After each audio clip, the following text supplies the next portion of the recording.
Hi, my name is Miss Fields, and today I'm going to be reading a story by Thornton W. Burgess, and the name of the book is The Adventures of Happy Jack. And I selected this book because it was one of my son's favorite books growing up, and he loved all the adventures that Happy Jack was involved in with all his forest friends.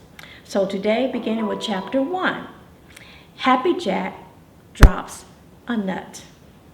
Save a little every day, and for the future, put away. Happy Jack. Happy Jack Squirrel sat on the tip of one of the highest branches of a big hickory tree. Happy Jack was up very early that morning. In fact, jolly round red Mr. Sun was still in his bed behind the purple hills when Happy Jack hopped briskly out of bed. He washed himself thoroughly and was ready for business by the time Mr. Sun began his climb up in the blue sky. You see, Happy Jack had found that big hickory tree just loaded with nuts, all ripe and ready to gather. He was quite sure that no one else had found that special tree, and he wanted to get all the nuts before anyone else found out about them. So he was all ready, and off he raced to the big tree just as soon as it was light enough to see. The nuts that grow in the hickory tree, they're all for me, they're all for me. Happy Jack was humming that little song as he rested for a few minutes way up in the top of the tree and wondered if his storehouse would hold all these big fat nuts. Just then he heard a great scolding a little way over in the green forest. Happy Jack stopped humming and listened. He knew that voice.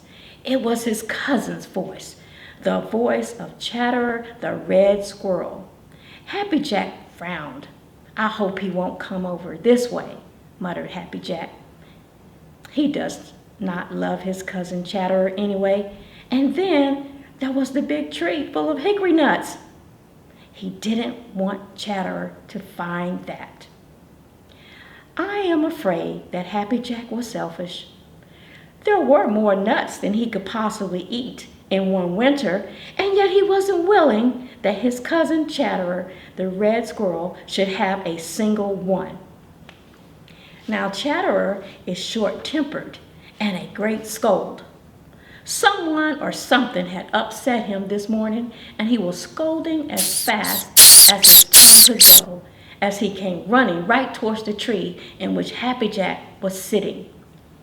Happy Jack sat perfectly still and watched.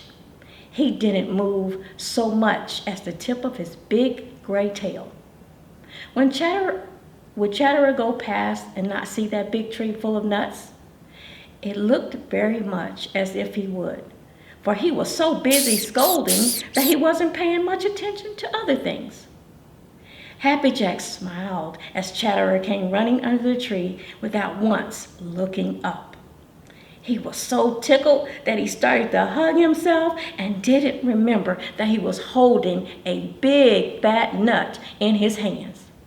Of course, he dropped it. Where do you think it went? Well, sir, it fell straight down from the top of that tall tree, and it landed right on the head of Chatterer the Red Squirrel.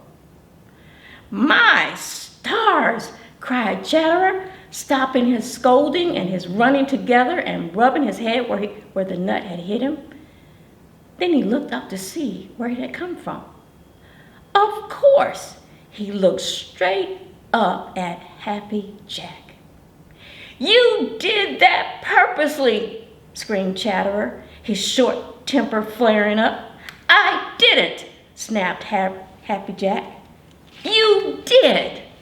"I didn't!" Oh dear, such a sight.